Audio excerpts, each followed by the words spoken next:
Bienvenue dans cette nouvelle vidéo. Maintenant, on va pouvoir installer Docker sur notre machine. Donc, pour cela, il y a un article de blog déjà existant sur itadmin.tg qui vous montre un peu comment le faire. Bon, nous, on ne va pas utiliser la totalité de la documentation qui est fournie ici.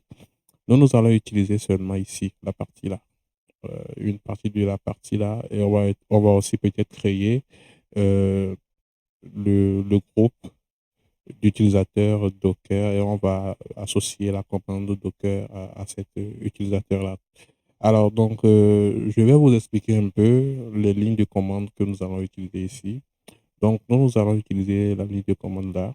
Donc, cette ligne de commande va nous permettre de pouvoir créer un répertoire de dossiers slash apt slash etc slash apt slash keyring. Voilà. Donc après, on va importer une clé GPG dans ce dossier. Après, on va autoriser, on va donner les autorisations pour que ça s'exécute. Euh, voilà. Après, on va modifier, sinon on va apporter des modifications à un fichier de configuration qui se localise dans le dossier source, dans le dossier slash apt source.docker.list. Bon, voilà. Ce que nous allons faire, c'est de commencer. On va juste prendre les commandes, on va les copier et on va les coller de l'autre côté. Donc, pour commencer, moi, je prends un accès via SSH. J'agrandis pour que vous puissiez bien voir, comme ça. Donc, ici, je fais un SSH suivi de mon nom d'utilisateur qui est radio, comme ça, suivi de arrobase et mon adresse IP qui est ceci. Voilà, point 222. Je vais entrer. Ah, OK. Il y avait quelque chose qui existe déjà, donc je copie ça, comme ça. Je fais CTRL-C, CTRL-V. Je rappelle la commande. Je fais maintenant, donc je vais faire un petit clear pour que vous puissiez bien voir l'écran. Je rappelle la commande. Je fais yes. Je fais mon mot de passe. Et je suis bien connecté maintenant à mon serveur, voilà, radio. Super. Alors, je vais nettoyer l'écran. Et déjà, nous allons commencer par appliquer les commandes. Donc, on va appliquer la toute première commande qui permettra de pouvoir créer le répertoire comme ça.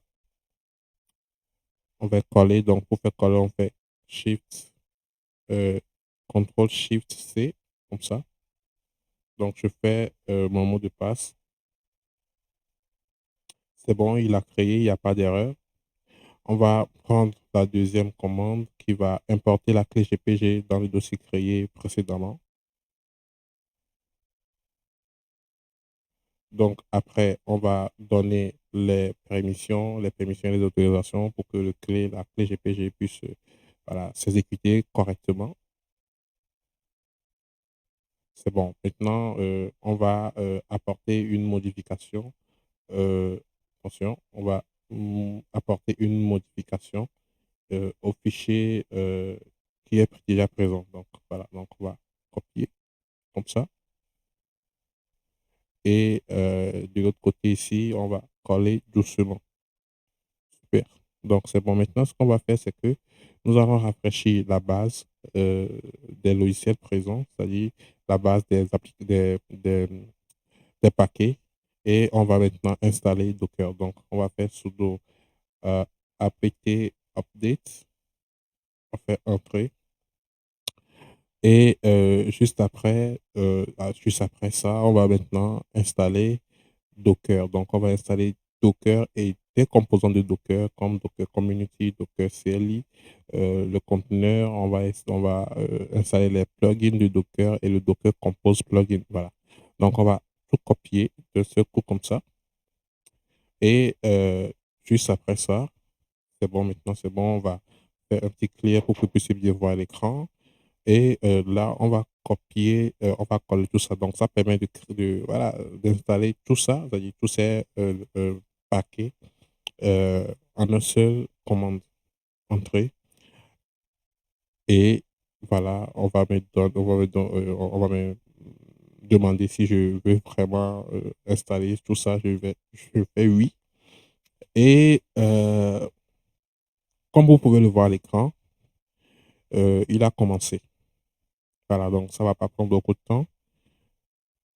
Et juste après ça, nous allons rapidement revenir ici sur la doc et on va appliquer cette commande. Alors, cette commande va nous permettre de pouvoir euh, activer automatiquement le service Docker une fois que nous avons redémarré notre machine, puisque c'est une machine, c'est un serveur, on sera peut-être obligé de le redémarrer à un moment donné.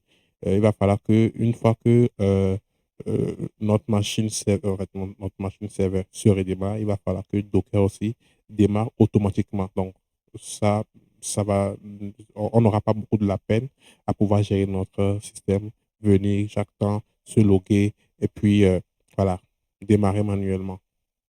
Donc, c'est bon, on va faire un petit clear et on fait un sudo suivi de la commande. Voilà, donc maintenant c'est bon. Voilà, tout va bien, il n'y a pas d'erreur. On va voir ce qu'il nous reste à faire.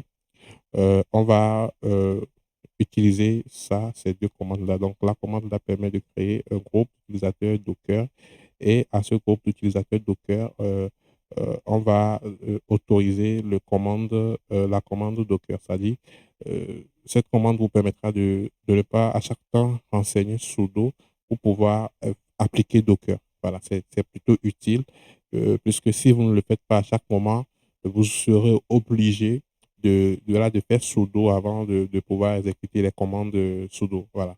Donc, je copie le tout et ici, je l'applique.